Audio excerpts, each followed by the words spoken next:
Hello students, देखो हम chemical equilibrium में एंड में थे और हम बात कर रहे थे about relation between equilibrium constant and standard Gibbs energy of reaction. Last में हमने फॉर्मूला भी पढ़ा था, कोई क्वेश्चन नहीं लिया था। Let us take one question on it.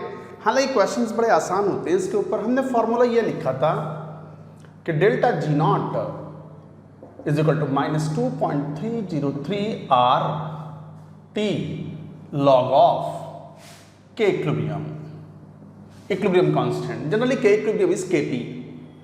तो और साथ में डेल्टा जी नॉट का एक्सप्रेशन एक और भी लिखा था कि delta H R not minus T delta S R not. Delta H R not is the enthalpy of reaction, this is entropy of reaction, T is the temperature in Kelvin. तो कई बार जरूरत पड़ने पर आप इस फॉर्मूले को यूज कर सकते हो, क्वेश्चन को सॉल्व कर सकते हो। Let's take one question on it। Question क्या है? मान लो क्वेश्चन कुछ ऐसा हो। Take the question. हाँ, क्वेश्चन ऐसा है कि for the reaction for the equilibrium system, क्या इक्विलिब्रियम सिस्टम है? 2SO2 plus O2 2SO3 gas, ये इक्विलिब्रियम सिस्टम है। दिया हुआ है ln Kp is equal to this is 10 to the power 4 upon T minus 10, right? तो find delta H naught and delta S not and delta G not for the reaction at 300 kelvin. Find delta G not, delta H not, delta S not for reaction at 300 kelvin. मान लो ये question है, एकदम आसान questions होते हैं ये, आपको बस कंपेयर करके बताना है। जरा देखें इस क्वेश्चन को, मैं ही बता देता हूं, आप नहीं सॉल्व करो, मैं बता देता हूं। इक्विलिब्रियम सिस्टम ये दिया हुआ है और ln Kp का एक्सप्रेशन ये है। आपको एक बात पता होती है कि delta G R not is equal to -2.303, बल्कि ln Kp की वैल्यू है तो यहाँ से कैलकुलेट कर सकते हैं। ये भी पता होता है कि मान लो minus RT ln Kp equilibrium constant, 2.303 वाला फैक्टर हटा दिया तो यहाँ लॉग की जगह ln आ गया और ये this is equal to delta H R not minus delta T delta S R not. अब एक काम करो, जरा यहाँ से इसको ln Kp को लिखो। कैसे लिखोगे? तो ln Kp is equal to minus delta H R not upon R T plus delta S R not upon T से टी कैंसिल आर। जरा कंपेयर करना, गिवन इक्वेशन क्या थी? ln Kp is equal to 10 to the power 4 upon T minus 10। जरा compare करोगे तो यहां से देखो साफ दिखता है, delta S R not upon R की वैल्यू -10 है तो डेल्टा एस आर नॉट की वैल्यू -10 आर। एक answer, this is one of your answer. और कंपेयर करो 10 की पावर 4 अपॉन टी, इसका मतलब 1 अपॉन टी का जो कोफिशिएंट है दोनों जगह कंपेयर करके बराबर करो। तो 1 अपॉन टी का कोफिशिएंट कौन? Minus delta H R not upon R should be equal to what? 10 to the power 4। तो डेल्टा एच आर नॉट की वैल्यू हो गई -10,000 आर। सर यूनिट तो बताओ। अरे यूनिट तो वही होंगी जो आर की यूनिट है। जूल में ले रहे हो तो जूल में, किलो जूल में लोगे तो किलो जूल में। So like that values will be there. तो ये वैल्यूज आ गई। अब डेल्टा जी नॉट का फॉर्मूला पता है आपको, क्या होता है? Delta H not minus T delta S not, delta H R not minus 10 to the power 4 या 10,000 R minus 300 into -10 R. 3000 R घट गया तो -7000 आर। दैट्स इट, यही आंसर है। ये वैल्यू आ गई डेल्टा जी की, ये डेल्टा एस की और ये डेल्टा एच की अंडर स्टैंडर्ड कंडीशन। नॉट लगा देते हैं, इसका मतलब standard conditions that partial pressure of all the gases is 1 bar and concentration अगर हैं सॉल्यूशंस में तो सभी कंसंट्रेशंस क्या लेते हैं? 1 मोलर। हालांकि इन सब के बारे में हम ज़्यादा बात करते हैं इन थर्मोडायनेमिक्स। कई बार कुछ स्टूडेंट्स इसमें बहुत कंफर्टेबल फील नहीं करते क्योंकि शायद वो पहली बार पढ़ रहे हों या तो, बट जब वो थर्मोडायनेमिक्स पढ़ते हैं तो उन्हें लगता है कि थर्मोडायनेमिक्स में तो यही टर्म बार बार आते हैं, delta H not, delta H, delta S not, delta S, delta G not, delta G and so on. तो ये एक क्वेश्चन था based on delta G not and equilibrium constant. अब चलिए आगे बढ़ेंगे, इसमें बहुत बहुत इंपॉर्टेंट कंसेप्ट अब हम लेने वाले हैं जिसका यूज़ केमिकल इक्विलिब्रियम के अलावा आयनिक इक्विलिब्रियम में भी होगा, और वो है साइमल्टेनियस इक्विलिब्रियम। हेड ही लिखो simultaneous equilibrium, note it down, एक बार नोट करो इसको।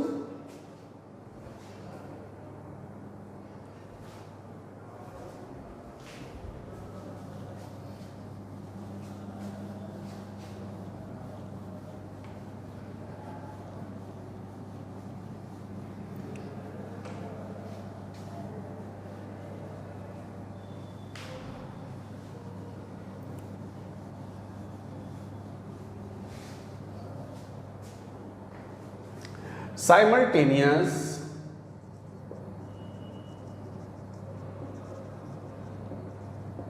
Equilibrium. What is simultaneous equilibrium? Simultaneously अगर दो या दो से ज़्यादा इक्विलिब्रियम सिस्टम एक ही साथ साथ हो रहे हों तब ये केस अराइज होता है। तो लिखो this arise when two or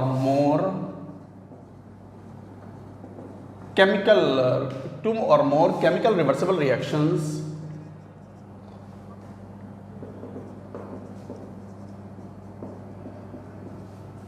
तो साइमल्टेनियस इक्विलिब्रियम का मतलब है कि दिस अराइज व्हेन टू और more chemical reversible reactions occur in same vessel.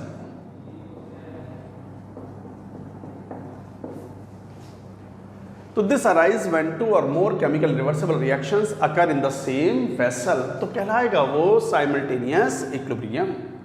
Having at least one of the species common, ये भी having at least one of the species common. So this arises when two or more chemical reversal reactions occur in the same vessel having at least one of the species common। जैसे example लेके बात करते हैं, मान लो कोई X कोई substance है solid, ये डिसोशिएट होकर के मान लो A gas plus B gas बनाता है, राइट? तो ठीक है, A गैस B गैस कुछ बन रहा होगा, ठीक है। मान लो ये X प्रेशर है, मान लो अगर प्रेशर के टर्म्स में लें तो ये प्रेशर P है और ये मान लो P1 है, ये प्रेशर P2 है, ठीक है। मान लो अलग कंटेनर में, in separate container, in separate vessel, मान लो कोई वाई सॉलिड है और वो डिकम्पोज होकर के दे रहा है, ये बड़ा कॉमन केस है, C gas plus B gas अलग कंटेनर में। अभी साइमल्टेनियस इक्विलिब्रियम नहीं हुआ। साइमल्टेनियस इक्विलिब्रियम का केस जब अराइज होगा जब सेम वेसल में दो या दो से ज़्यादा रिएक्शंस हो रही हों having one of the species common और वन और more species common. Separate vessel में ये है, मान लो प्रेशर P2 आया, प्रेशर P2 आया इक्विलिब्रियम पर, राइट? तो अब ध्यान दो, अगर मान लो ये तो अलग अलग कंटेनर में हो रहे थे, सेपरेट वेसल में था, नाउ क्वेश्चन ऐसे कहे कि now X solid and Y solid are taken in same vessel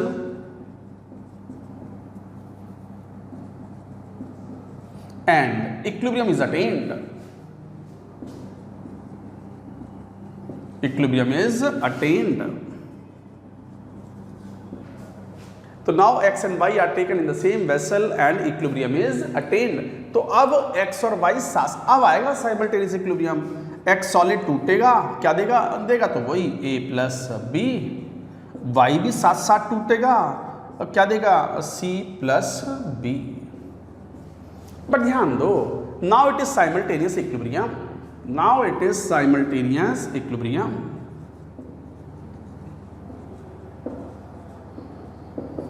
now it is simultaneous equilibrium. तो x और y डिसोशिएट होकर के ये सब दे रहे हैं, अब एक साथ है तो ध्यान दो।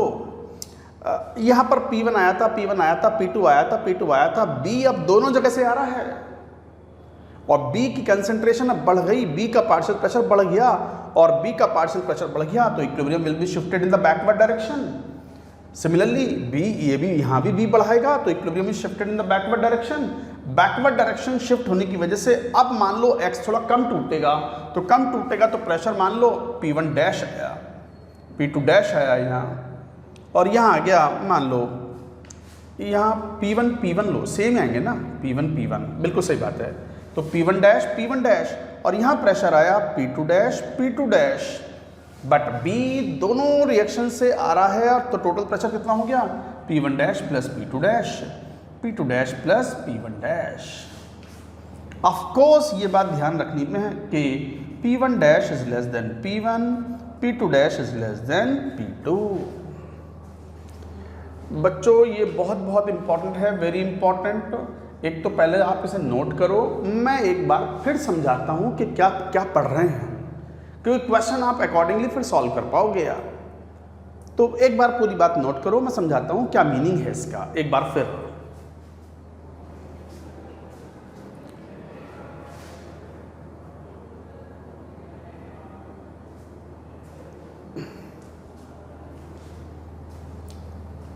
देखो इधर हम बात कर रहे हैं व्हाट इज साइमल्टेनियस इक्विलिब्रियम। ऐसा इक्विलिब्रियम इन विच टू और more reversible reactions are occurring in the same vessel, having at least one of the species, one of the products और वन ऑफ द रिएक्टेंट्स और at least one of the species common. तभी तो आपस में वो related होंगी, connected होंगी। जैसे यहाँ B कॉमन है, जैसे मान लो अगर मैं एक आपको समझाने के पॉइंट ऑफ व्यू से कि X सॉलिड डिकम्पोज होता है A और B में, तो डिकम्पोज होने के बाद जब इक्विलिब्रियम आएगा तो इक्विलिब्रियम पर पार्शियल प्रेशर मान लो ये P1 है, तो ये भी P1 होगा क्योंकि 1:1 का रेशियो है, तो दोनों के मोल्स बराबर बनेंगे, तो दोनों के पार्शियल प्रेशर भी इक्वल होंगे।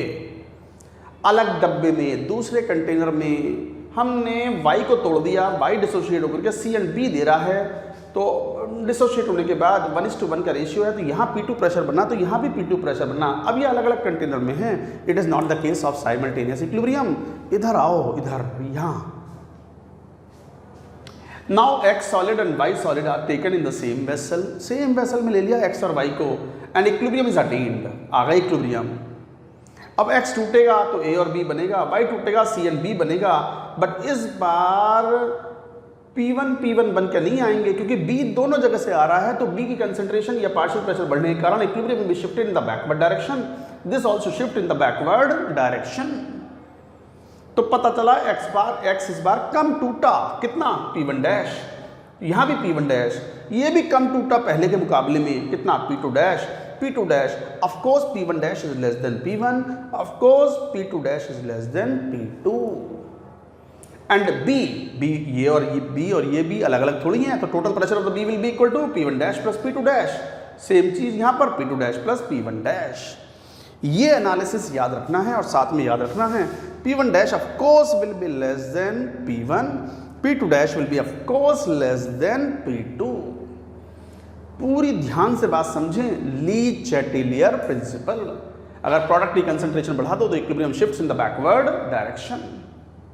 I hope you have understood. अगर समझ गए हैं, अगर नहीं भी समझे हैं तो क्वेश्चन सॉल्व करो, धीरे धीरे बात भी समझ में आ जाएगी, आ जाती है वैसे स्टूडेंट्स को। Let us take 1 or 2 questions based on it. Question लिखो, पहले नोट करो इसको।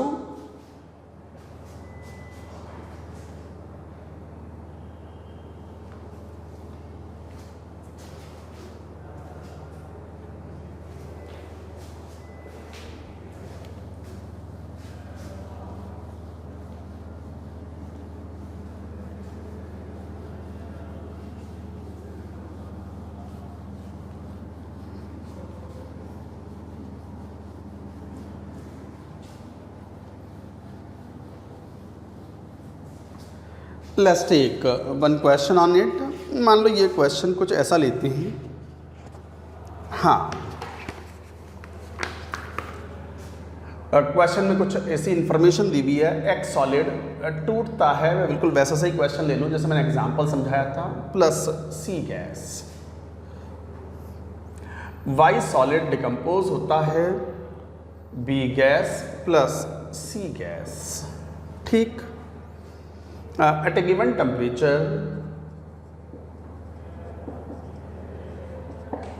Temperature total pressure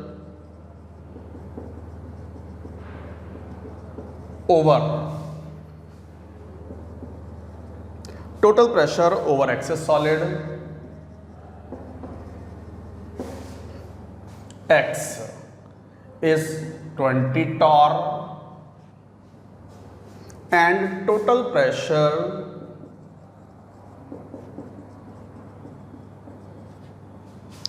over solid Y, excess solid Y is 40 torr. Right. Find first Kp of both reactions. Second, the ratio of number of moles.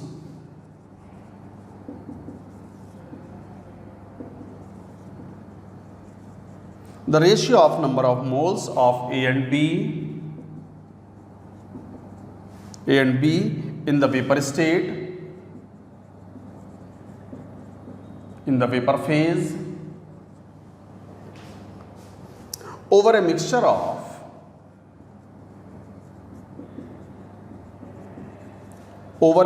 of X and Y.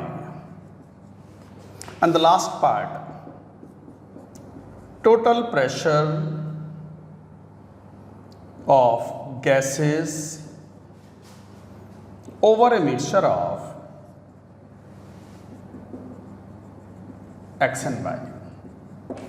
चलो भाई, question जितना बड़ा question लिखने में है उससे छोटा इसका आंसर है, एकदम आसान क्वेश्चन है। क्या क्वेश्चन है एक बार आप खुद अटेम्प्ट करो। अभी बिल्कुल सिमिलर टाइप का कॉन्सेप्ट मैंने आपको समझाया है। स्क्रीन पॉज करो, कॉपी पेन पे क्वेश्चन को सॉल्व करो।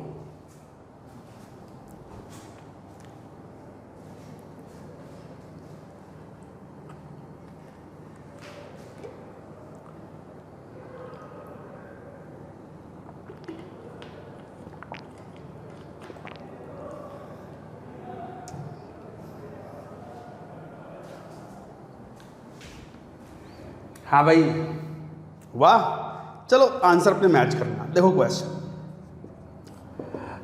क्वेश्चन में मैं यही सॉल्व कर देता हूँ। एक्स टूटा, अभी तो क्या बोल रहे हैं, at a given temperature total pressure over solid X is 20। इसका मतलब केवल एक्स लिया गया था। सेपरेटली जब एक्स था तो प्रेशर 20 था तो फिर दोनों का रेशियो 1:1 है, तो इसका भी 10 टॉर, ये भी 10 टॉर। इनिशियली जब सेपरेटली था तो Kp कितना हो गया, Kp1 बोल दिया इसको। Partial pressure of A at equilibrium into partial pressure of C, तो 10 × 10 100 टॉर स्क्वायर। राइट। फिर क्या बोला इन्होंने, and total pressure over solid Y is 40 torr. इसका मतलब सेपरेटली लिया है ये Y, तो Kp2 कितना हो गया, 40 है तो 20 रहा होगा दोनों की वजह से पार्शियल प्रेशर, तभी तो सम 40 आया। तो 20 का स्क्वायर, तो 20 का स्क्वायर मतलब 400 torr square. This is the unit of Kp। मान लो Kp2 बोल दिया इसको। राइट। अब क्या बोला, Kp of both the reactions आ गए, वो आ गए। और क्या बोल रहे हैं, the ratio of the number of moles of A and B in the vapour phase over a mixture of X and Y। अब लिया है mixture of X and Y, तो second part is the case of simultaneous equilibrium. अब है ये case of simultaneous equilibrium. Question है, अब कहा है कि X और Y का मिक्सचर लिया गया है, तो X और Y का जब मिक्सचर ले लिया गया तो अब साइमल्टेनियस इक्विलिब्रियम है। तो फिर तो भाई एक बात सुनो, अब प्रेशर 10 ना होगा, 10 से कम होगा। मान लो प्रेशर ये P1 है, ये P1 है, ये P2 है, ये P2 है, बट C कॉमन है तो P1 प्लस P2 और ये P2 प्लस P1। अब प्रेशर कम डिफरेंट चेंज हो चुके होंगे साइमल्टेनियस इक्विलिब्रियम में, because both the equilibrium have shifted in the backward direction. C दोनों जगह से आया है जिसकी वजह से इक्विलिब्रियम बैकवर्ड शिफ्ट हो गया। तो तो एक तरीके से यहाँ अगर प्रेशर अब 10 नहीं होगा, कुछ P1 होगा, ये भी P1 बना, P2 बना, P2 बना, बट दोनों जगह से, एक जगह से P1 आया C और दूसरी जगह से C कितना आया P2, तो टोटल कितना हो गया P1 plus P2, P1 plus P2। Kp थोड़ी बदलते हैं, Kp तो जो आ गए सो आ गए। Kp तो जब भी चेंज होता है रिएक्शन का, जब टेम्परेचर चेंज करो, टेम्परेचर थोड़ी चेंज कर रहे हैं, तो Kp इज ए कांस्टेंट, तो साइमल्टेनियस इक्विलिब्रियम है, तो इसका मतलब Kp1 जो 100 था अभी वही होगा partial pressure of A into partial pressure of C, P1 into P1 plus P2। Similarly second वाले के लिए 400 is equal to partial pressure of B मतलब P2 into P1 plus P2। दोनों का रेशियो निकाल लो, ये कैंसल्ड आउट। तो एक तरीके से हमसे क्या पूछा था, the ratio of the number of moles of A and B in the vapour phase. तो A और B के मोल्स का रेशियो, तो moles of A upon moles of B वही होगा जो पार्शियल प्रेशर ऑफ A मतलब P1 upon partial pressure of B मतलब P2। ये तो कब से कहते आ रहे हैं हम कि जो रेशियो नंबर ऑफ मोल्स का होता है वही रेशियो उनके पार्शियल प्रेशर का होता है। तो ratio of number of moles is same as the ratio of partial pressure. तो गाइज ये P1 अपॉन P2 है, तो Na upon Nb is equal to P1 upon P2। और ये कितना हो गया जरा देखने, P1 अपॉन P2 की वैल्यू यहीं से आ गई 1/4। दैट्स इट, यही आंसर है फॉर द सेकेंड पार्ट। अच्छा अब थर्ड पार्ट पर आओ। तीसरे वाले पार्ट में साफ दिखता है कि हमसे पूछ रहे हैं टोटल प्रेशर, तो अब तो हमें एब्सोल्यूट वैल्यू चाहिए P1 P2 की। तो फिर देखना क्या इक्वेशन थी, ये रही इक्वेशन, जरा दोनों को जोड़ दो इक्वेशन को। तो 100 is equal to P1 into P1 plus P2, 400 is equal to P2 into P1 plus P2। दोनों को ऐड कर लो, ऐड, तो क्या हो गया P1 प्लस P2 का whole square is equal to 500। यही हुआ 100 प्लस 400। सॉल्व करोगे तो P1 प्लस P2 कितना आ गया, this is square root 10 root 5 आ गई वैल्यू ये। जरा टोटल प्रेशर निकाल लो थर्ड पार्ट में। तो total pressure will be partial pressure of A at equilibrium, partial pressure of C at equilibrium plus partial pressure of B equilibrium plus partial C हो तो गया, C टोटल आ गया ना बस। What is the partial pressure of A, P1 plus P2 plus P2 मतलब 2P1 plus P2, और P1 plus P2 की value आ चुकी है 10 रूट 5, 20 रूट 5 टॉर्क। यही है आंसर। तो गाइज ये आंसर था 20 रूट 5। मैं चेक कर लूँ, हाँ बिल्कुल, तो 20 रूट 5, यस यही आ गया आंसर। तो गाइज ये आंसर था। बहुत बहुत इंपॉर्टेंट क्वेश्चन, जब भी रिवीजन करें साइमल्टेनियस इक्विलिब्रियम जरूर अच्छे से रिवाइज करें, क्वेश्चंस आते हैं इसके ऊपर। और अभी देखना अगला चैप्टर हमारा आयनिक इक्विलिब्रियम है, उसमें कितना ज़्यादा यूज़ आएगा इस बात का। नोट इट डाउन, इसको नोट करें और एक एग्जाम्पल लेंगे। Let us take another question on this simultaneous equilibrium.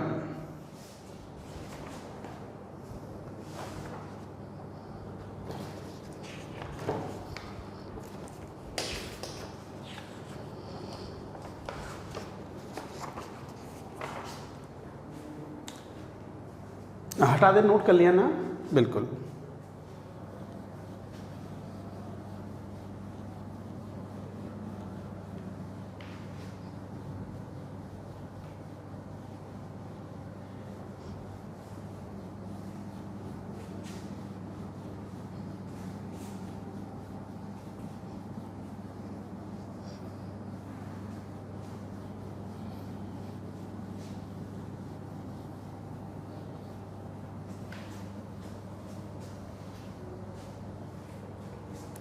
Well guys let us take another question. ये भी एक बढ़िया सवाल है। क्या question, following two equilibria,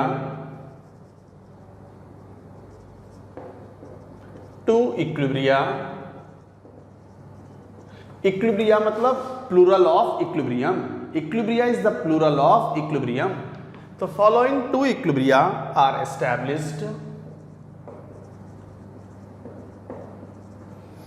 established on mixing two gases.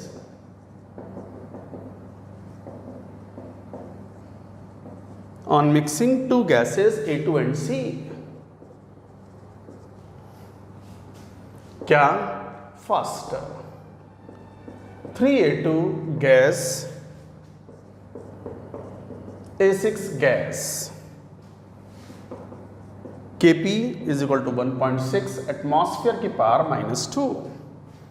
Second equilibrium क्या है?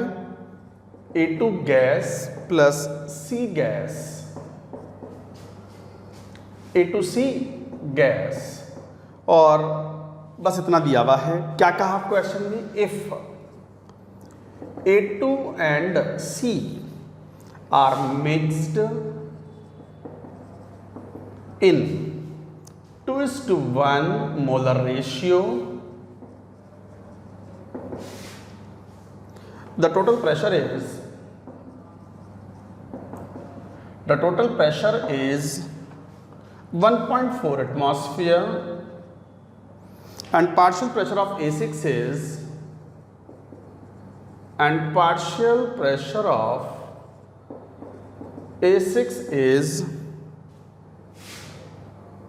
0.2 atmosphere at equilibrium। आप भी क्वेश्चन लिखते चले जाओ। Find Kp of second reaction, ये क्वेश्चन है। देखो भाई क्वेश्चन को, आप पहले क्वेश्चन नोट करो।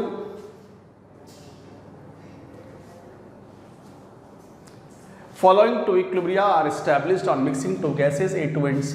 ये इक्वेशन है, पहली का Kp दिया हुआ है, दूसरे का फाइंड आउट करना है। अच्छा, A2 and C are mixed in the 2:1 molar ratio, ठीक है। टोटल प्रेशर 1.4 है, A6 का पार्शियल प्रेशर इक्विलिब्रियम पर 0.2 दिया हुआ है। बताओ Kp क्या होगा।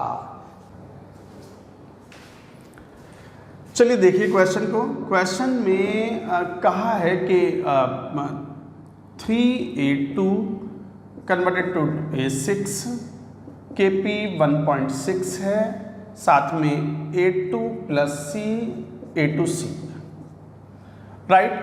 क्वेश्चन में 2:1 का रेशियो है, मोलर रेशियो। तो हम पहले भी बता चुके हैं, जो रेशियो मोल्स का होता है वही रेशियो पार्शियल प्रेशर का होता है। तो इसका मतलब A2 और C, अगर A2 का पार्शियल C का पार्शियल प्रेशर P है तो ये 2P होगा। मान लो पहली रिएक्शन में X खर्च हुआ तो ये कितना बन गया? X/3। दूसरी रिएक्शन में ये Y खर्च हुआ तो ये 2P minus X minus Y बचा, और इसमें से भी Y और खर्च हुआ, ये बचा, and this should be equal to Y। सुनो मैंने क्या बताया, ये बड़ा इंपॉर्टेंट है। A2 का पार्शियल प्रेशर 2P था और C का पार्शियल प्रेशर P था। जो रेशियो मोल्स का वही रेशियो पार्शियल प्रेशर का।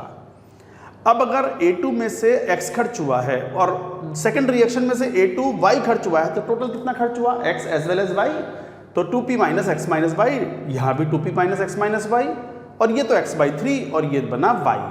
अच्छा अब देखो, एक तो क्वेश्चन ने ये कह दिया कि A6 का पार्शियल प्रेशर 0.2 है, तो A6 का पार्शियल प्रेशर X/3 0.2 है, तो X की वैल्यू कितनी हो गई? 0.6 ATM। X की वैल्यू एक तो ये आ गई। दूसरा क्वेश्चन में ये भी कहा है कि टोटल प्रेशर 1.4 है, तो 1.4 का मतलब टोटल प्रेशर 1.4 का मतलब हो गया partial pressure of A2 2P minus X 0.6 minus Y plus A6 X/3 मतलब 0.2 plus 2P minus X minus Y, वो तो सेम ही है, P minus Y plus Y से Y कैंसिल, तो 1.4 is equal to 2P plus P 3P minus 0.4 minus Y। ये value यहाँ से आ गई, राइट। हाँ बिल्कुल। अब एक और इन्फॉर्मेशन है, Kp दिया हुआ है, तो Kp कितना है पहली रिएक्शन का? 1.6 is equal to what? Partial pressure of A6 कितना है? 0.2 है, तो 0.2 atmosphere upon 2P minus X minus Y का क्यूब। यहाँ से अगर देखोगे तो इसको ये 1.6 नीचे लाओगे तो 1/8, तो एक तरीके से 2P minus X minus Y जो हो गया 1/2 आ गया 0.5, और X की वैल्यू तो पता ही है, तो 2P minus Y is equal to 0.6 1.1 atmosphere. एक इक्वेशन ये थी, जरा इसको देखना, 3P माइनस वाई कितना हो गया इज इक्वल टू 0.4 इधर आएगा 1.8, घटा लो इसमें से तो P कितना आ गया 0.7 एटमॉस्फेयर, और जब P की वैल्यू रख दोगे तो Y कितना आ गया 7 दूनी 14.3 एटमॉस्फेयर। आ गया सब कुछ। चाहिए क्या Kp चाहिए, तो Kp is equal to what, so what is Kp, Kp is equal to A to C मतलब Y 0.3, 2p minus X minus Y, 2p minus X minus Y की वैल्यू 0.5 इंटू C का partial pressure P minus Y, P मतलब 0.7 minus 0.3, solve करोगे तो कितना 3/5 into 0.4 2 1.5, और unit क्या हो गई एटमॉस्फेयर की पावर -1। दैट्स इट, यही आंसर है। It's a very good question. तो गाइज इस तरीके से you have to solve the question. तो ये था साइमल्टेनियस इक्विलिब्रियम।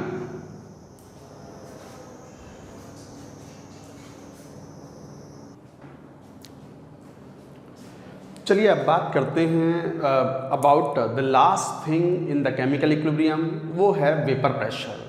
हालांकि वेपर प्रेशर का ज़्यादा यूज़ आता है सॉल्यूशन एंड कॉलिगेटिव प्रॉपर्टीज़, ये एक 12th क्लास का एनसीईआरटी का एक चैप्टर है, और बट यहाँ भी हमें इस चैप्टर में इसकी ज़रूरत पड़ती है। तो थोड़ा सा बात करते हैं वेपर प्रेशर के बारे में।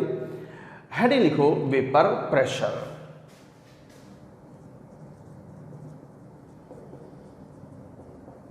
वो नाम से मालूम पड़ रहा है वेपर प्रेशर, वेपर्स का प्रेशर। अब वेपर किसकी बनेंगी, मोस्टली लिक्विड्स की वेपर बनती हैं, बट कुछ कुछ सॉलिड्स की भी वेपर बनती हैं, इसलिए बोलते हैं उनको वॉलेटाइल। तो एक शब्द यूज़ करते हैं हम वॉलेटाइल सब्सटेंस। तो what is the meaning of volatile substance? Volatile substance वो सब्सटेंस होते हैं जो रूम कंडीशन पे ही या under given conditions of the pressure and temperature vapours बनाएं, वेपर्स इवॉल्व करें।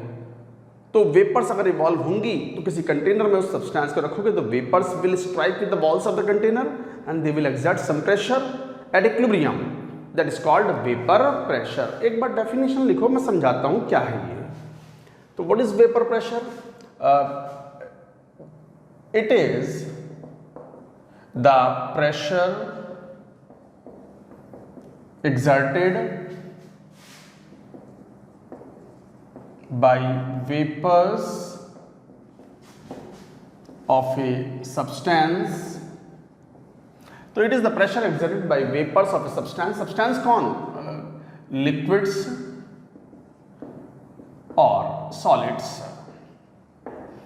लिक्विड भी वॉलेटाइल हो सकते हैं, मोस्टली लिक्विड्स वॉलेटाइल होते हैं, but some solids are also volatile. तो it is the pressure exerted by the vapours of the substance at equilibrium state.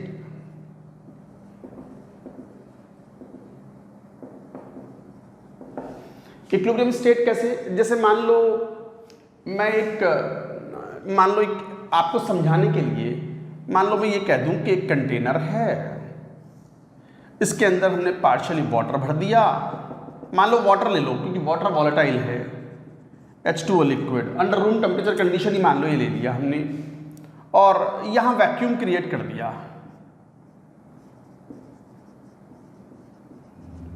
यहां मान लो प्रेशर मेजर करने के लिए प्रेशर गेज लगा दिया।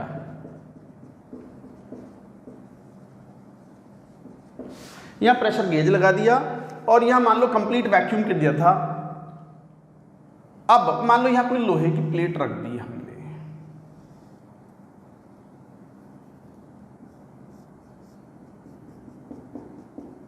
ये लोहे की प्लेट रख दी, मतलब क्या किया, एक क्लोज कंटेनर लिया, उसमें पार्शियली थोड़ा सा वाटर फिलअप कर दिया, उसके बाद उसके ऊपर लोहे की प्लेट रख दी, iron plate, so that water molecules in the form of vapour are not able to move out और go out in the vacant space. फिर यहाँ हवा होगी, हवा को बाहर फेंक दिया निकाल के वैक्यूम पंप से, तो through the vacuum pump air is pumped out and pressure initially will be virtually zero. हालांकि एग्जैक्टली जीरो तो आप क्रिएट नहीं कर सकते, exact vacuum, perfect vacuum can never be created by artificial means, थोड़ा बहुत मॉलिक्यूल्स रह ही जाते हैं, बट मान लिया चलो कि यहाँ प्रेशर जीरो हो गया और अब कुछ नहीं है यहाँ, कुछ नहीं मतलब हवा भी नहीं है यहाँ, राइट। इस मेटल प्लेट को विड्रॉन,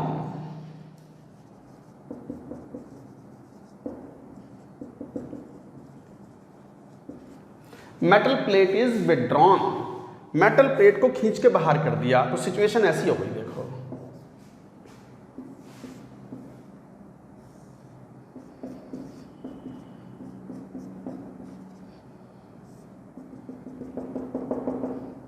यहां H2O लिक्विड था और यहां अब क्या हुआ, जैसे ही प्लेट आपने विड्रॉ की, प्लेट विड्रॉ करने के बाद नाउ लिक्विड के मॉलिक्यूल्स यहां इकट्ठे होने शुरू हो गए, इवेपोरेशन हुआ। So there is a phenomena of liquid molecules to evaporate, but साथ में जब वेपर के मॉलिक्यूल इकट्ठा हो गए तो वापस से वो कंडेंस भी होते हैं। तो जब rate of vaporisation and rate of condensation दोनों इक्वल हो जाते हैं, then you say there is an equilibrium state. उस पॉइंट पर जो भी प्रेशर होगा that is called vapour pressure. तो pressure at equilibrium is equal to vapour pressure of H2O here. फिर सुनो बात, तो सर ये लिक्विड के मॉलिक्यूल वेपर में कन्वर्ट ही क्यों होंगे? अरे लिक्विड के मॉलिक्यूल्स को रुके हुए थोड़ी हैं, they are not stationary. Liquids में सब्सटेंस के अंदर देयर में भी translational kinetic energy, rotational kinetic energy, और बहुत हाई टेम्परेचर हो तो वाइब्रेशनल काइनेटिक एनर्जीज भी हो सकती हैं। तो lot of kinetic energies are there with the liquid molecules also. तो लिक्विड मॉलिक्यूल भी दौड़ भाग कर रहे हैं, टकरा रहे हैं, किसी काइनेटिक एनर्जी बहुत बढ़ जाती है और किसी काइनेटिक एनर्जी काफ़ी कम रहती है। तो जिन मॉलिक्यूल्स की काइनेटिक एनर्जी बहुत ज़्यादा होती है वो इंटरमॉलिक्यूलर फोर्सेस ऑफ अट्रैक्शन जो है उनको ओवरकम कर जाते हैं। देखिए intermolecular forces of attraction liquid के अंदर लिक्विड में बांध के रख रहे हैं और काइनेटिक एनर्जी उनको तोड़ के बाहर भागना चाहती है, आज़ाद होना चाहते हैं मॉलिक्यूल्स। तो मॉलिक्यूल्स को आज़ाद करने में कौन हेल्प कर रहा है? भाग करके गैस के रूप में कौन जाने में कौन हेल्प कर रहा है? Kinetic energy, which is the function of temperature. और मॉलिक्यूल्स को बांध के किसने रख रखा है? Intermolecular forces of attraction.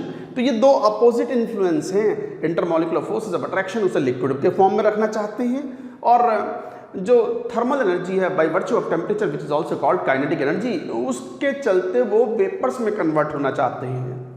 जो जीता वही सिकंदर, मतलब जो जीता वो डिसाइड करेगा कि वेपर्स ज़्यादा बनेंगी या कम बनेंगी।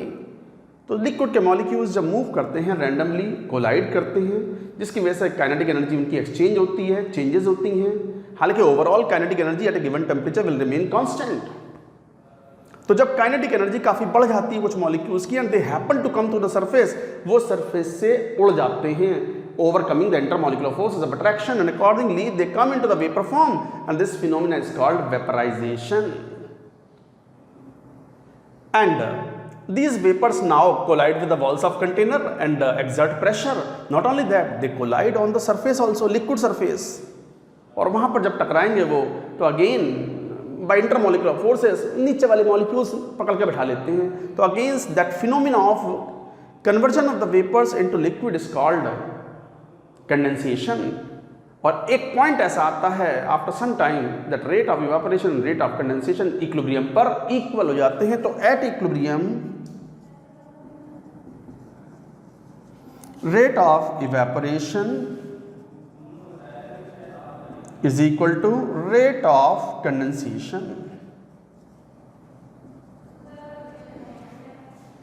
तो at equilibrium rate of evaporation is equal to rate of condensation. तो ये H2O लिक्विड का जो कन्वर्जन है वेपर्स में, ये इक्विलिब्रियम में आ जाता है, इक्विलिब्रियम पर, and at that moment what ever is the pressure that is called vapour pressure. I hope you have understood the point.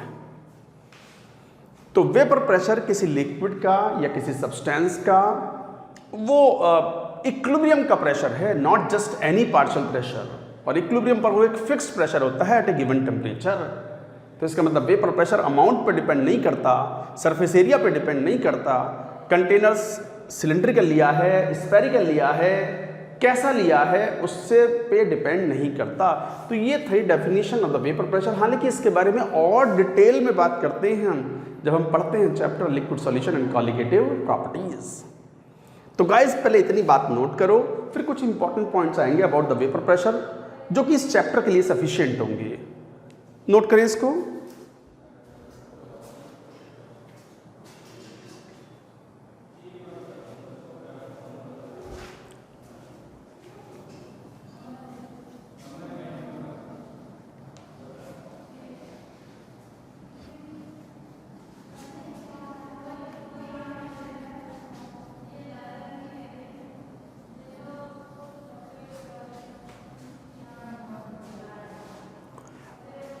क्या पॉइंट्स एज ए नोट करके लिखेंगे? 1, वेपर प्रेशर किसी सब्सटेंस का, चाहे वो लिक्विड हो या सॉलिड हो, वो सरफेस एरिया पे डिपेंड नहीं करता, मतलब कंटेनर किस शेप का है कुछ डिपेंड नहीं करता, अमाउंट ऑफ सब्सटेंस पे भी डिपेंड नहीं करता। तो vapour pressure of a substance does not, याद रखना, does not depend on first surface area, second ना तो सरफेस एरिया पे डिपेंड करता है और ना ही डिपेंड करता है amount of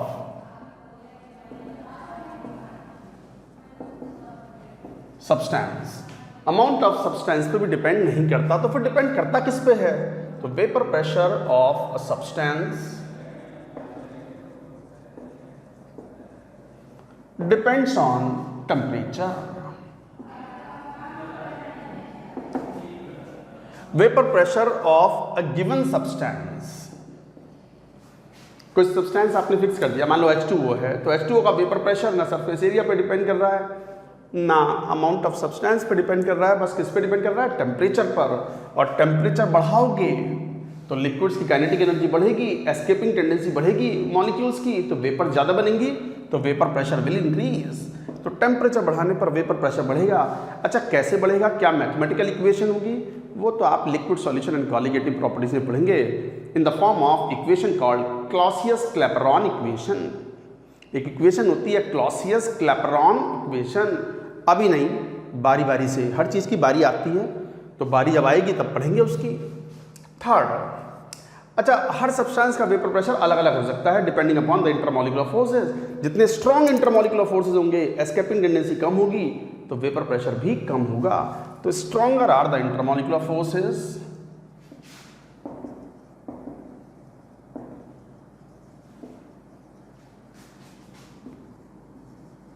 stronger are the intermolecular forces, lower will be the vapor pressure of substance।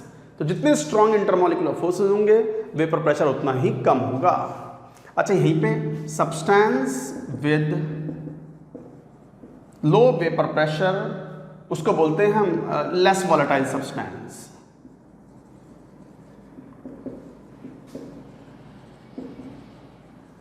अच्छा, कोई सब्सटेंस विद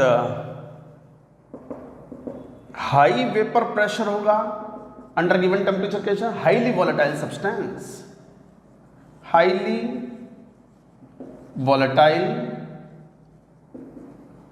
सब्सटेंस। और यदि किसी सब्सटेंस का वेपर प्रेशर जीरो हो, substance with zero vapour pressure, इसका मतलब वो कहलाएगा नॉन वॉलेटाइल सब्सटेंस, वो कहलाएगा नॉन वॉलेटाइल सब्सटेंस। तो इस तरीके से आप ही कहते हो। तो जैसे एग्जाम्पल भी देखिए, वाटर के अंदर हाइड्रोजन बॉन्डिंग ज़्यादा स्ट्रांग होती है देन कंपेयर टू इथेनॉल, तो वाटर का वेपर प्रेशर कम है, तो vapour pressure of H2O liquid is less than vapour pressure of ethanol. क्यों? H2O has stronger H bonding than ethanol. तो इथेनॉल का वेपर प्रेशर ज़्यादा है, तो इथेनॉल इज मोर वॉलेटाइल। इसका मतलब C2H5OH liquid, ethanol is more volatile. तो guys, इस तरीके से कहते हो ethanol is more volatile than water. तो स्ट्रॉन्ग इंटरमॉलिक्यूलर फोर्सेस होंगे तो वेपर बनाने की टेंडेंसी कम होगी, तो वेपर प्रेशर कम होगा। नोट करो, और एक दो पॉइंट्स, एक पॉइंट और आएगा वो भी लिखेंगे, नोट इट डाउन।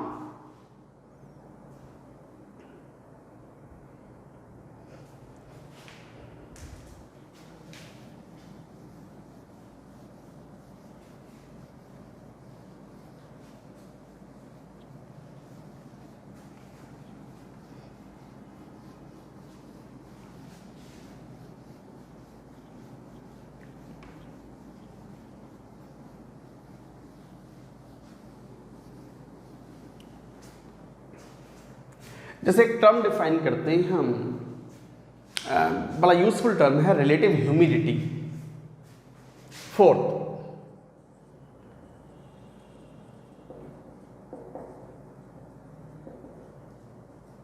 RH बोलते हैं, बहुत फेमस होता है RH के नाम से। क्या होता है रिलेटिव ह्यूमिडिटी? ह्यूमिडिटी का मतलब नमी। हिंदी में अगर शब्द में बोले तो ह्यूमिडिटी का मतलब होता है नमी। और कहते हैं जैसे आजकल बरसात का मौसम है, बारिश चल रही है मान लो, तो बारिश में कहते हैं ना नमी बहुत हो गई, चिपचिपा हो गया। नमी मतलब amount of moisture in air, ऐसे किसी गैस में अमाउंट ऑफ मॉइस्चर। तो रिलेटिव ह्यूमिडिटी का मतलब ये हुआ कि मॉइस्चर की अमाउंट कम है या ज़्यादा है। तो relative humidity tells us the extent of moisture present in air और ए गिवन सैंपल। तो डिफाइन कैसे करते हैं? Relative humidity is equal to partial pressure of moisture upon vapour pressure of H2O liquid into 100 and both pressures are measured at same temperature condition। Same temperature पे ही ये दोनों partial pressures major किए जाते हैं। तो relative humidity is equal to partial pressure of moisture upon vapour pressure of H2O liquid into 100। So this is both pressure are measured at the same temperature condition। अच्छा, ये तो constant है, हमेशा याद रखो, at a given temperature. It is a constant at given temperature. ये तो constant है, डिनोमिनेटर में कांस्टेंट है। वेरिएबल कौन है? पार्शियल प्रेशर वेरिएबल है मॉइस्चर का। अब वो तो जैसे मान लो ये रूम है, रूम में कौन है? मैं हूं, कैमरा है, टेबल है, हवा है, हवा हवा, और कौन है? और कोई नहीं है। अरे नहीं, हवा है। हवा मतलब O2 N2 के मॉलिक्यूल्स तो हैं ही ना रूम में, मॉइस्चर भी है। अगर तो ये मॉइस्ट एयर कहलाएगी। इस रूम के अंदर जो हवा है, एयर है, this is moist air. And without moisture, अगर ड्राई एयर हो, कंप्लीटली ड्राई एयर हो, तो my skin can not survive. आप ड्राई लिख सकते हो, और ड्राई तो खैर अभी भी लिख सकते हो, थोड़ा मॉइस्चराइजर लगाना पड़ेगा। तो कहने का मतलब ये हुआ कि हवा के अंदर मॉइस्चर होती है, कई बार कम तो कई बार ज़्यादा। और बरसात के मौसम में, बारिश के मौसम में मॉइस्चर की अमाउंट बढ़ जाती है, और कहते हैं हम relative humidity is more, humidity is more, नमी ज़्यादा है। क्यों ज़्यादा है? क्योंकि मॉइस्चर की अमाउंट ज़्यादा होगी हवा में इन ए गिवन सैंपल, तो उसका पार्शियल प्रेशर भी तो ज़्यादा होगा। तो ये पार्शियल प्रेशर जो न्यूमरेटर है, this is variable and this is constant at a given temperature.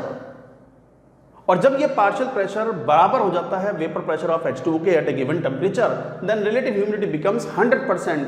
तो ऐसे में हम बोलते हैं कि equilibrium is there between water vapours and water liquid. और ऐसे में जो हवा होती है, एयर होती है, that is called saturated air, that is called saturated air. तो लिखेंगे if partial pressure of H2O vapours is equal to vapour pressure of H2O, then RH is equal to 100% and air or gas sample is said to be, air and gas sample is said to be saturated, saturated air or saturated gas sample।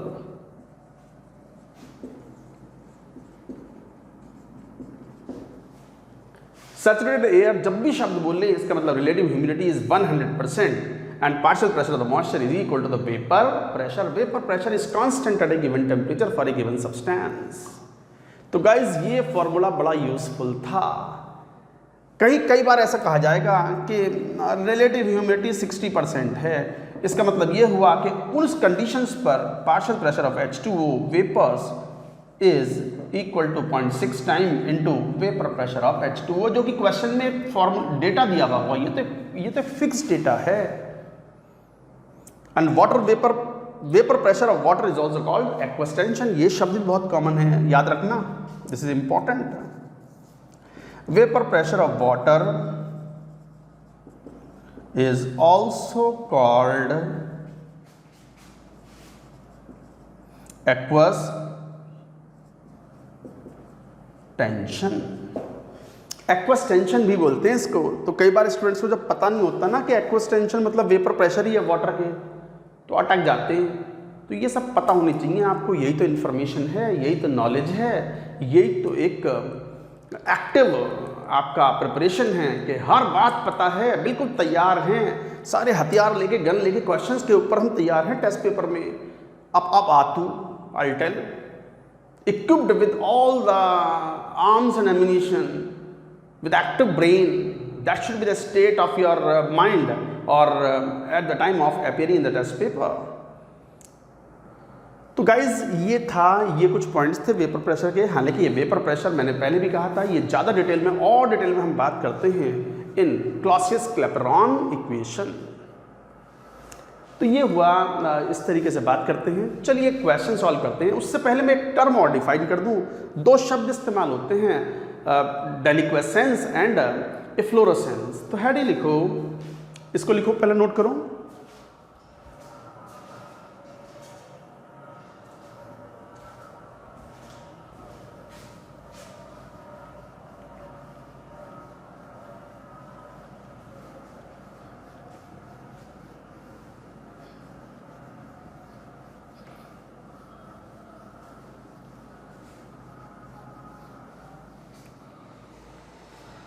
एक term use करते हैं डेलिक्वेसेंस।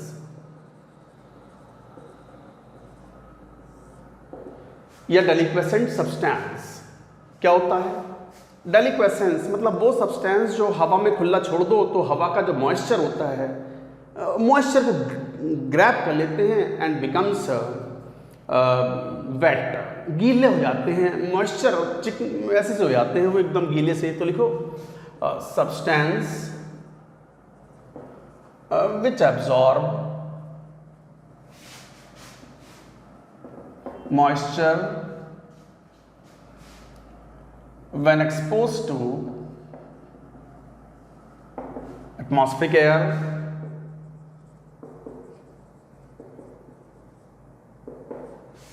substance which absorb moisture when exposed to the atmospheric air and become wet। ऐसे substance को बोलते हैं deliquescent substance. जैसे examples, sodium hydroxide. Sodium hydroxide is deliquescent. MgCl2 is deliquescent. कई बार नमक होता है ना, खाने वाला नमक, सॉल्ट, टेबल सॉल्ट।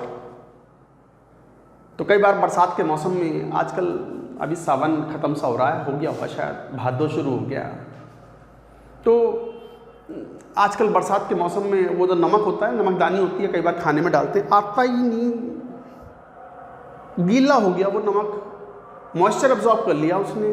पर ढक्कन खोलते हैं उसका बड़ा वाला और डालने की कोशिश करते हैं, सारा गिर जाता है। कई बार मेरे साथ तो अक्सर होता है, सब्जी खराब हो जाती है तो नमक गीला हो जाता है। तो कई बार ये एस ब्लॉक का एक बड़ा इंपॉर्टेंट क्वेश्चन भी है। अरे तुम सोचते हो कई बार फालतू की बात बता रहे हैं सर, काम की बात बता रहा हूँ, मेरा एक शब्द भी फालतू नहीं है, काम की बता रहा हूँ। ये एस ब्लॉक का एक इंपॉर्टेंट क्वेश्चन है कि नमक तो सोडियम क्लोराइड होता है, table salt. Sodium chloride is not deliquescent, NaCl is not deliquescent. तो फिर ये मॉइस्चर क्यों गेन कर लेता है, गीला क्यों जाता है? क्योंकि खाने वाले नमक में कुछ इंप्योरिटीज होती हैं मैग्नीशियम क्लोराइड की। तो some amount of the magnesium chloride is present in the table salt, और उसके अंदर मैग्नीशियम क्लोराइड जो है that is deliquescent. So this magnesium chloride presence of, लिख भी लो, MgCl2 in table salt। तो presence of MgCl2 in table salt makes it deliquescent. ये था इंपॉर्टेंट पॉइंट। तो ये सब हुए, ये डेलिक्वेसेंट सब्सटेंस हैं, सोडियम कार्बोनेट और Na2SO4, सोडियम कार्बोनेट एटसेट्रा, ये डेलिक्वेसेंट हैं। इसी का उल्टा सब्सटेंस होता है इफ्लोरोसेंट सब्सटेंस या इफ्लोरोसेंस।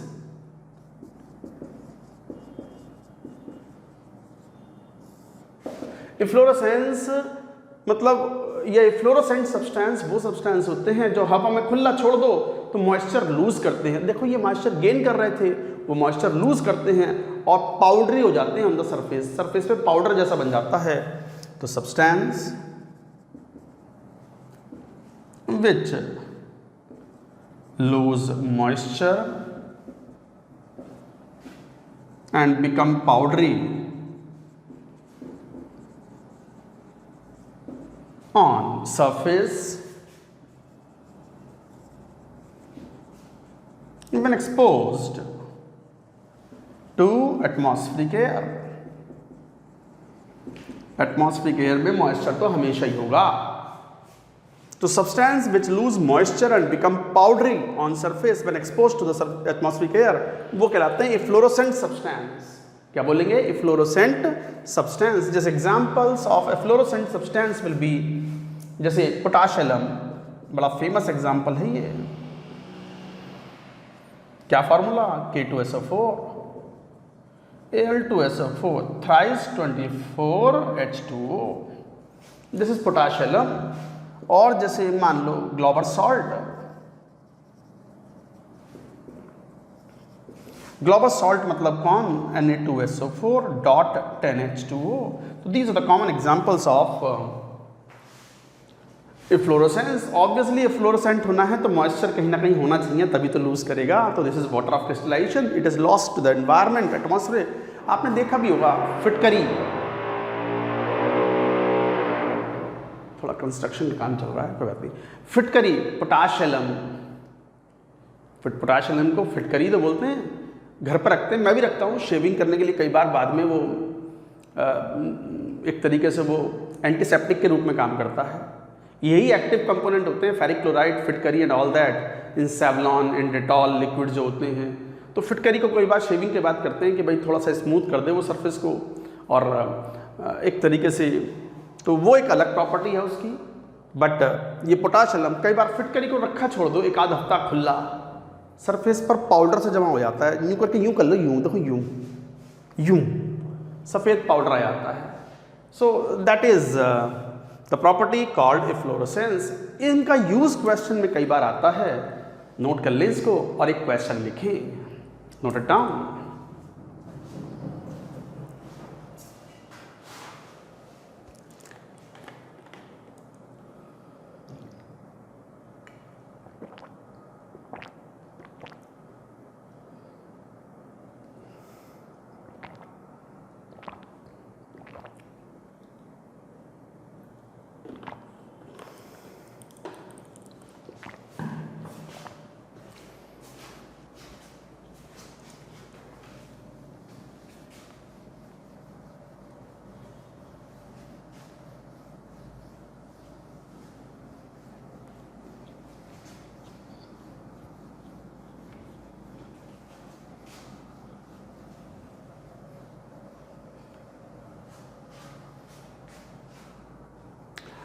चलिए क्वेश्चन लें, और ये बड़ा इंपॉर्टेंट क्वेश्चन है, मुझे तो एकदम 5 स्टार रेटेड क्वेश्चन लगता है ये।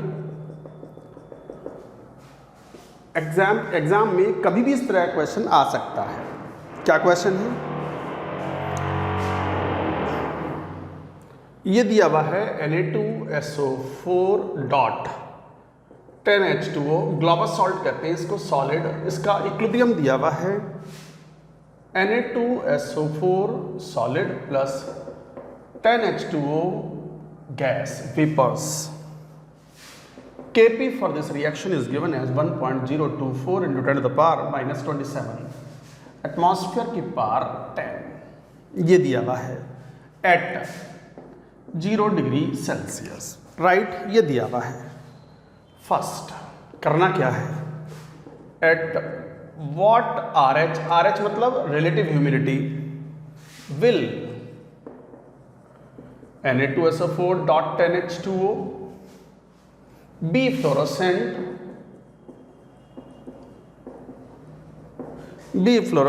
when exposed to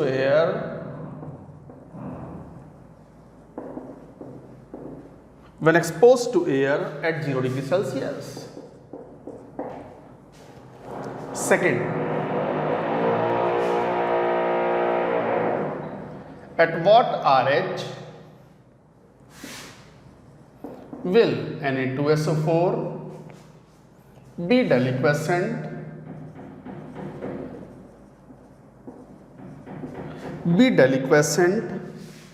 Deliquescent means absorbing moisture.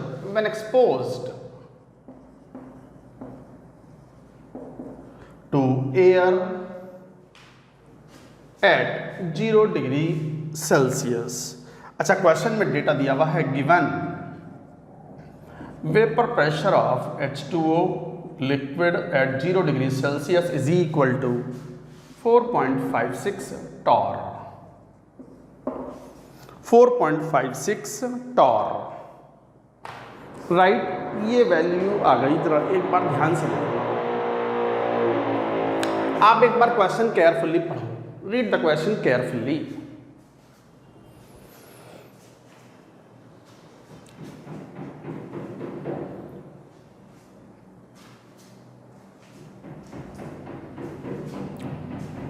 देखो बच्चों, अब इस क्वेश्चन में अपने आप में क्वेश्चन तो न्यूमेरिकली बड़ा आसान है, बट कॉन्सेप्चुअली बड़ा स्ट्रॉन्ग क्वेश्चन है। ये इक्विलिब्रियम दिया हुआ है, तो एक काम कर लो, इस इक्विलिब्रियम के लिए जरा देखना, Na2SO4.10H2O solid, Na2SO4 solid plus 10H2O gas, और Kp दिया हुआ है इसका 0 डिग्री सेल्सियस पर 1.025 into 24 into 10 to the power -27। तो किसके बराबर हो गया? Kp दिया है, तो equilibrium partial pressure we can find out the partial pressure of H2O at equilibrium की पावर 10। तो यहाँ से partial pressure of H2O equilibrium पर आ जाएगा, इस सिस्टम के इक्विलिब्रियम पर। तो पार्शियल प्रेशर कितना हो गया? ये आप जब ये सॉल्व करोगे तो बड़ा आसान हो जाएगा। ये 1024 इंटू 10 टू द पावर -30 कर दो, तो कितना आ गया? 2 into 10 to the power -3 what atmosphere. तो इसका मतलब 2 into 10 to the power -3 into 760.76, 7 2 6 12 7 9 14 1 15 1.52 Tor. तो इसका मतलब इक्विलिब्रियम पर RH कितना है? इक्विलिब्रियम पर RH क्या होता है? Partial pressure this value 1.52 torr upon vapour pressure 4.56। तो अगर देखें तो 4 तिया 12 5 तिया 15 6 तिया 18 लगभग क्या वैल्यू 4.56 है क्या? एक बार देख लें। हाँ 4.56 और ये 2 हाँ 2 6 12 7 9 14 15 1.52 15 तिया 45 2 तिया 6 हाँ 1/3 इंटू 100। तो दिस इज 33.3%। इक्विलिब्रियम पर ये सिस्टम अगर इक्विलिब्रियम पर है तो रिलेटिव ह्यूमिडिटी 33.3% है, राइट। अब क्या पूछ रहे हैं? जरा पहला पार्ट आ जाओ आप। हो गया क्वेश्चन तो सॉल्व। आपको बस जवाब देना है कि at what RH value Na2SO4 be fluorescent. Fluorescent का मतलब ये फ्लोरोसेंट कब होगा? जब ये मॉइस्चर लूज करे। जब ये मॉइस्चर लूज करे मतलब रिएक्शन फॉरवर्ड में जाए, और फॉरवर्ड में जब जाएगी जब QP should be greater than Kp for reaction to move forward. For Na2SO4.10H2 और एक क्वेश्चन तो आप शुरू हुआ है, वो तो आपने कैलकुलेशन कर ली। इक्विलिब्रियम पर रिलेटिव ह्यूमिडिटी 33.3% है। क्वेश्चन में ये कहा कि बताओ कितनी RH पर ये फ्लोरोसेंट होगा, मतलब मॉइस्चर लूज करेगा। मॉइस्चर लूज करेगा तो रिएक्शन फॉरवर्ड जानी चाहिए। फॉरवर्ड कब जाएगी रिएक्शन? जब Q की वैल्यू कम हो, Kp से कम हो। तो Q should be less then Kp। इसका मतलब ये होगा कि partial pressure of H2O should be less then the partial pressure of this value, this one. तो RH should be less than 33.3%। So RH at RH less than 33.3%,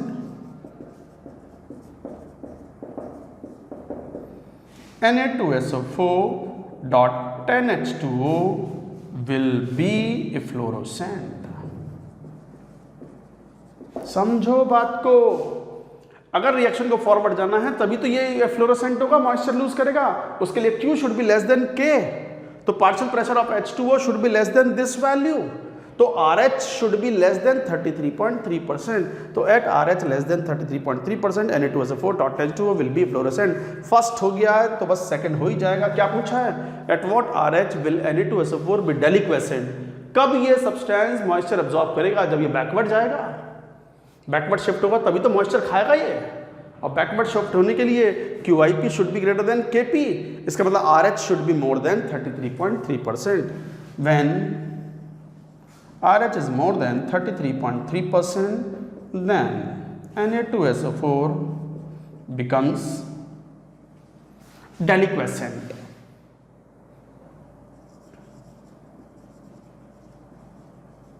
बहुत ही बढ़िया सवाल, that's it, यही आंसर था।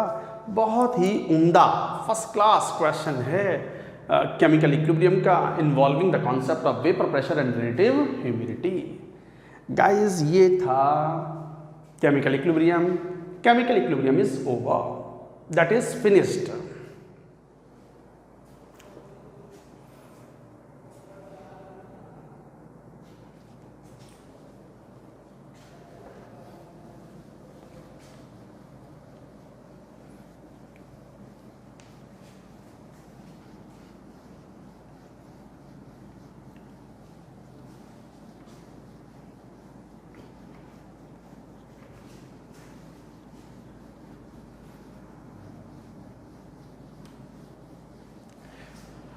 चलिए एक नया चैप्टर स्टार्ट करने वाले हैं, हालांकि है वो भी इक्विलिब्रियम ही, केमिकल इक्विलिब्रियम के साथ वाले ही है वो। कौन? Ionic equilibrium. आयंस का इक्विलिब्रियम अपने आप में एक वास्ट केमिस्ट्री है। सो हेडिंग लिखो आयोनिक इक्विलिब्रियम।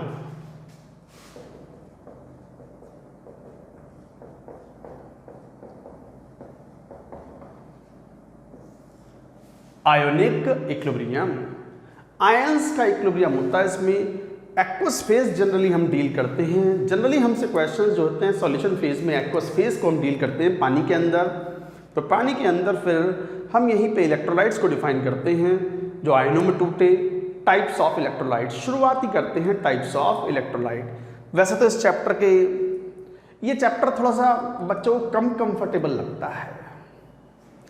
इस चैप्टर में बच्चे कई बार थोड़ा फैल जाते हैं, कई बार वो थोड़ा सा डिस्करेज भी फील करते हैं। वो इसीलिए करते हैं क्योंकि सिस्टमेटिक पढ़ाई नहीं चल रही होती है, यही कारण है। थोड़े फॉर्मूले ज़्यादा बन जाते हैं, इसमें केसेस थोड़े ज़्यादा हैं, तो स्टूडेंट्स कई बार ये नहीं समझ पाते कि कौन सा केस एप्लीकेबल है, कौन सा फॉर्मूला अप्लाई करना है। अगर आप सिस्टमेटिक पढ़ोगे, रोज का काम रोज करोगे, तो मेरे ख्याल से कोई प्रॉब्लम इसमें नहीं आएगी। तो let us start ionic equilibrium. Major 4 part है इसके। शुरुआत में तो डेफिनेशन है, 1-1.5 लेक्चर डेफिनेशन चलती है। उसके बाद पहला पार्ट होता है pH calculations of the acids and bases. दूसरा होता है सॉल्ट हाइड्रोलिसिस। तीसरा होता है buffer solution and titrations. And the last part is solubility and solubility product. तो चलिए बात करेंगे आयोनिक इक्विलिब्रियम की। आयनिक इक्विलिब्रियम में चलिए पहले बात करते हैं क्लासिफिकेशन ऑफ इलेक्ट्रोलाइट्स। तो टाइप्स ऑफ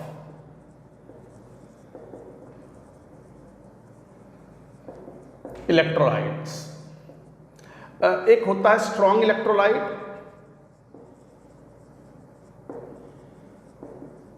वो नाम से मालूम पड़ रहा है स्ट्रॉन्ग इलेक्ट्रोलाइट। ये वो सब्सटेंस होते हैं which dissociate almost completely in water, dissociate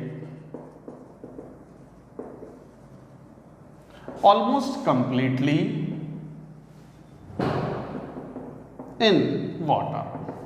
पानी के अंदर ऑलमोस्ट कंप्लीट आयोनाइज, डिसोशिएट और आयोनाइज। आयोनाइज लिखो, वो ज़्यादा अच्छा शब्द है क्योंकि आयोनिक इक्विलिब्रियम की बात करते हैं, आयंस में टूटेंगे।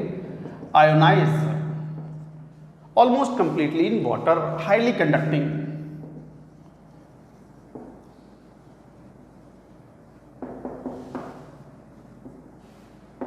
हाईली कंडक्टिंग सॉल्यूशन होते हैं, इनकी कंडक्टिविटी काफ़ी हाई होती है।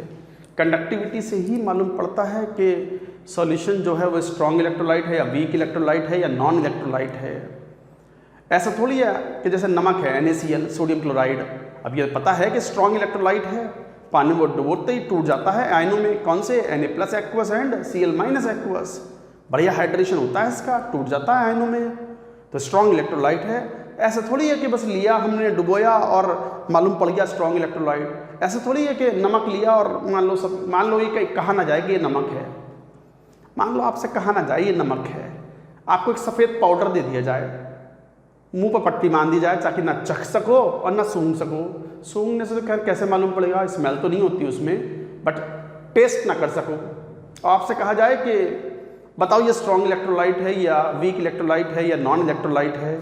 तो ऐसा थोड़ी है कि आप लो उसे और एक मग पानी लो, पानी में डुबो और मुंह डाल के पट्टी खोलो, पहले मुंह डाल के देख लो Na+Cl- Na+Cl- गिन लो। पागल हुए हो क्या? ऐसे थोड़ी होता है। अरे मुंह डाल के थोड़ी गिन पाओगे उसमें कि how many cations and how many anions are there ना। billions cations and anions will be there in a small sample also. So what is the experimental method of finding who is strong electrolyte, who is weak electrolyte? That we learn in electrochemistry, that is by measurement of molar conductivity of solution. ये भी syllabus में है और बड़ा important portion है। ये कहाँ पढ़ते हैं इस सबको हम? इलेक्ट्रोकेमिस्ट्री में। तो एक्सपेरिमेंटली हम कैसे फाइंड आउट करते हैं कौन वीक है कौन स्ट्रॉन्ग इलेक्ट्रोलाइट है? Using the measurement of electrolytic conduction or molar conductivity of solution in electrochemistry. खैर वो एक अलग चैप्टर है, आएगा वो भी। तो हाईली कंडक्टिंग सॉल्यूशंस हैं। एग्जांपल्स जैसे स्ट्रॉन्ग एसिड्स के एग्जांपल याद रखने हैं, जैसे HCl, HBr, HI, H2SO4, HNO3, HClO4, HClO3. These are considered to be the strong electrolytes, strong acids। तो strong acids के एग्जाम्पल है ये, ध्यान रखें, याद भी रखें कि these are the examples of strong acids। और एग्जाम्पल जैसे strong bases, strong bases जैसे कौन? एल्कली मेटल्स के LiOH, NaOH, KOH, RbOH, CSOH, barium hydroxide,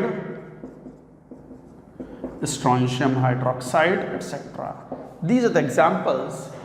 नहीं, मैग्नीशियम हाइड्रोक्साइड नहीं लेना, वो घुलता ही नहीं, KSP काफ़ी लो है। कैल्शियम हाइड्रोक्साइड भी पार्शियली सॉल्युबल है पानी के अंदर। तो यही एग्जाम्पल याद रखने हैं आपको एज ए स्ट्रॉन्ग बेसिस। जो सिखा रहे हैं वो सीखो। And salts are considered to be the strong electrolytes. जैसे सॉल्ट्स में कौन? जैसे NaCl, barium chloride, sodium carbonate, इस तरीके के पोटेशियम बाइकार्बोनेट, इस टाइप के एग्जाम्पल्स अगर ले लेंगे एटसेट्रा। तो these are all strong electrolytes. तो ये स्ट्रॉन्ग इलेक्ट्रोलाइट्स हैं which ionise almost completely in water. एक होते हैं वीक इलेक्ट्रोलाइट्स।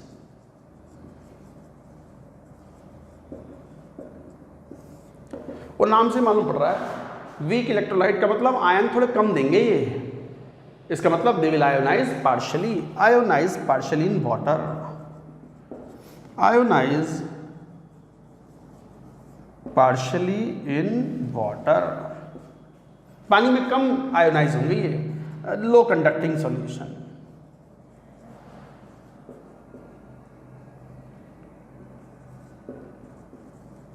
कंडक्टिविटी काफ़ी कम होती है इनकी। और एग्जाम्पल्स जैसे weak acids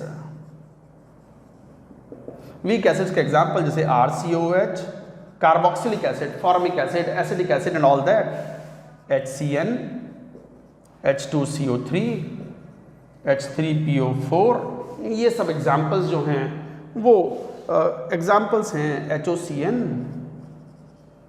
HOCl, etc. These are the examples of the weak acids. For example, weak bases, generally ammonia के डेरिवेटिव्स जैसे अमोनिया या अमोनियम हाइड्रोक्साइड, पानी के अंदर वो अमोनियम हाइड्रोक्साइड की तरह बिहेव करता है। जैसे एनिलीन, कौन एनिलीन? जैसे NH2, NH2 etc. So these are the examples of weak bases. Ammonia के डेरिवेटिव्स जैसे, और एग्जाम्पल जैसे RNH2 etc. So these are the examples of weak bases, weak acids। ये हो गए carboxylic acid, formic acid, acidic acid, benzoic acid, ये सब examples हैं इन सब के वीक इलेक्ट्रोलाइट के। एक बार ये नोट करो एग्जाम्पल्स के साथ में।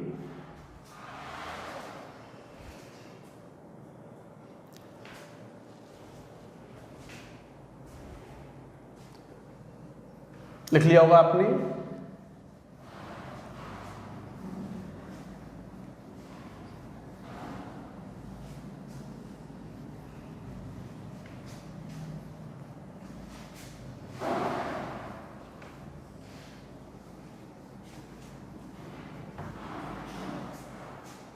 Then comes third non electrolyte.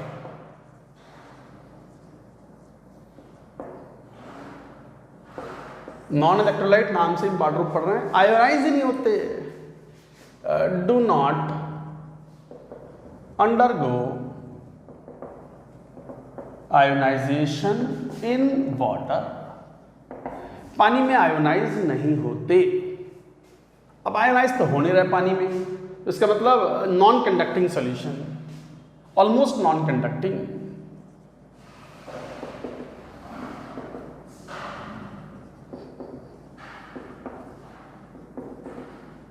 Almost non conducting solution. अच्छा ऑलमोस्ट क्यों सर, जब आयन ही नहीं है तो कंडक्टिंग तो जीरो होना चाहिए फिर तो। अरे नहीं, पानी भी तो थोड़ा सा कंडक्टिव होता ही है।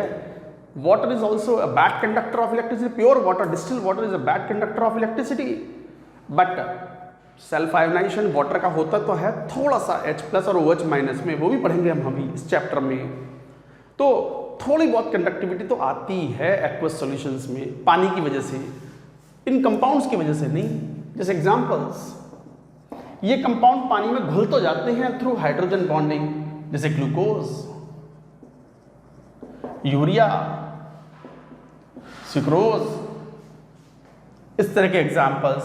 तो glucose, urea, sucrose, ethylene glycol etcetera, these are the examples जो पानी में घुल तो जाते हैं, और जैसे अल्कोहल C2H5OH एक्सेट्रा, ये पानी में घुल तो जाते हैं बट आयोनाइज नेग्लिजिबल अमाउंट में होते हैं, इसलिए इनको बोलते हैं नॉन इलेक्ट्रोलाइट। तो गाइज ये थे क्लासिफिकेशन, हमने चलिए चैप्टर बिगिन कर दिया आयनिक इक्विलिब्रियम का। आगे की बात आगे बढ़ाएंगे in the next lecture. That's it for now.